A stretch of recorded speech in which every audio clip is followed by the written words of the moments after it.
এই ঘৰখনৰ পৰা অলপ অভিমান কৰি ওলাই গৈছে। অভিমান সেইকাৰণে হৈছিল যে অন্তৰতে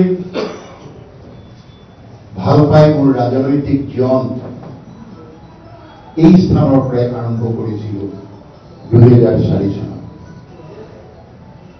আৰু দলে তাৎক্ষণিকভাৱে মোক মঙলদৈ লোকসভাৰ দৰে এটি গুৰুত্বপূৰ্ণ টিকট প্ৰদান কৰিছিল। ইয়াৰ পিছতো দিছে 2011 চনতো। কিন্তু ক'ৰবাত 11 চনৰ নিৰ্বাচনৰ পিছত তেতিয়াৰ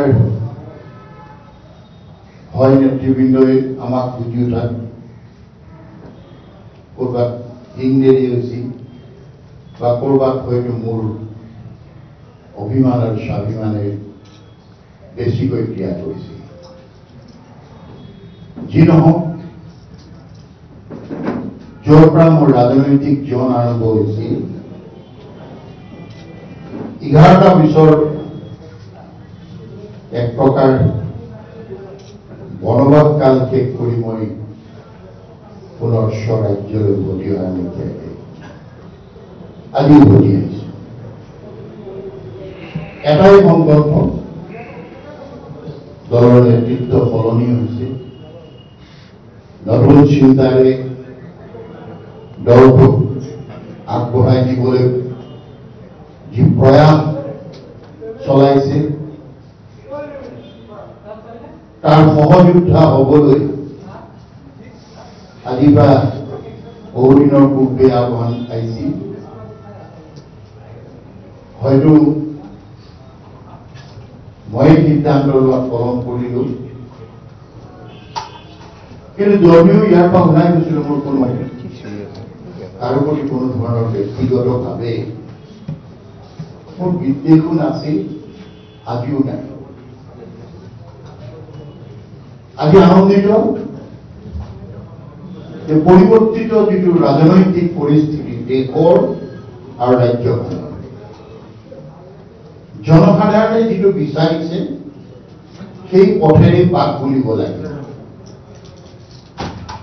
কাৰণ দীঘলীয়া সময় অসম আন্দোলন হ'ল, আমিবোৰ অসম আন্দোলনৰ তাৰ যিটো ফলাফল, ইয়াক এক কাৰ্যকৰী ৰূপ দিয়াৰ দায়িত্ব পায়ো কেন্দ্ৰ আৰু ৰাজ্যৰ বুজাপৰাৰ অভাৱৰ বাবেই বা কেন্দ্ৰৰ সদিচ্ছাৰ অভাৱতেই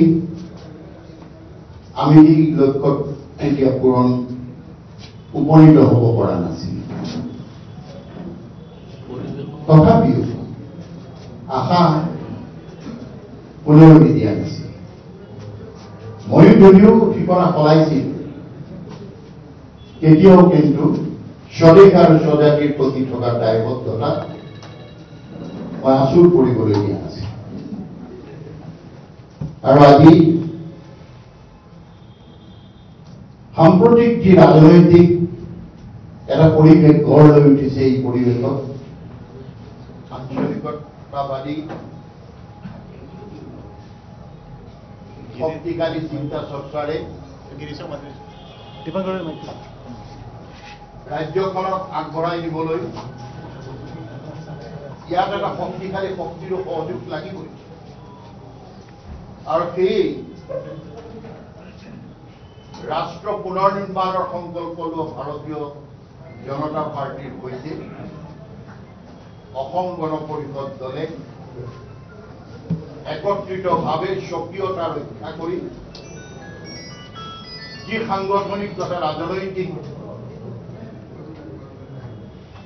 পথত আগবাঢ়িছে, সেই পথেৰে বাট বুলিবলৈ মই এয়াই উপযুক্ত সময় বুলি বিবেচনা কৰিলো।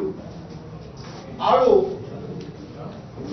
কংগ্ৰেছ দলে নিজৰ মাজত থকা খোৱা কামোৰাখিনিকেই চম্ভালিব পৰা নাই, সাধাৰণ কৰ্মীক কি ন্যায় দিব।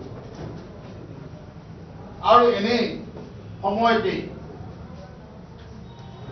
দেখা গ'ল বহুদা বিভক্ত কংগ্ৰেছ নেতৃত্বই জাতীয় বিষয়বিলাকক তেওঁলোকে যি ধৰণে গুৰুত্ব প্ৰদান কৰিব লাগিছিল সেই গুৰুত্বটো প্ৰদান কৰা পৰিলক্ষিত নহ'ল। অইন নালাগে প্ৰয়াত প্ৰধানমন্ত্ৰী ৰাজীৱ গান্ধী ডাঙৰীয়াই অসমৰ জনসাধাৰণৰ দীঘলীয়া এই যিটো স্বকীয়তাৰ সংগ্ৰাম সেই সংগ্ৰামক ওচৰত নথি স্বীকাৰ কৰি সিদ্ধান্ত লৈছিল এখন ঐতিহাসিক অসম চুক্তি হৈছিল।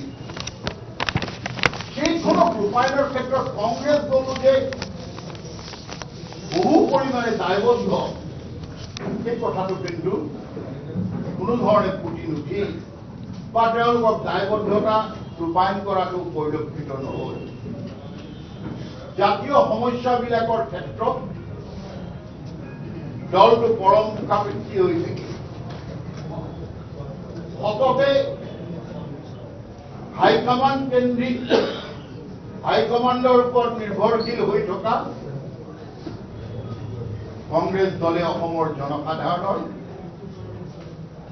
স্বাভিমান ৰক্ষা কৰিব নোৱাৰে। আৰু এই সময়ত অসম গণ পৰিষদত যি নবীন আৰু প্ৰবীণৰ সমাহাৰেৰে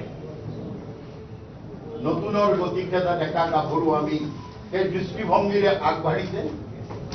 মই তাৰ এগৰাকী সহযোদ্ধা হ'বৰ কাৰণে সুযোগ প্ৰদান কৰাৰ কাৰণে অসম গণ পৰিষদ দলৰ সন্মানীয় সভাপতি কাৰ্যকৰী সভাপতি প্ৰমুখ্যে অসম গণ পৰিষদ দলৰ ওচৰত মই মোৰ কৃতজ্ঞতা প্ৰকাশ কৰি আহি থকা সময়ত আপোনালোকে যি দায়িত্ব ন্যস্ত কৰে যি সংকল্পৰে আগবাঢ়িবলৈ নিৰ্দেশনা দিয়ে তেনে পথেৰে আগবঢ়াৰ সিদ্ধান্ত সদৰি কৰি পুনশ্চ সদৌতিলৈকে মোৰ ধন্যবাদ আৰু কৃতজ্ঞতা জ্ঞাপন কৰি মোৰ বক্তব্যৰ সামৰণি মাৰিছোঁ আৰু উপস্থিত থকা সদৌতিলৈকে মোৰ সেৱা ধন্যবাদ।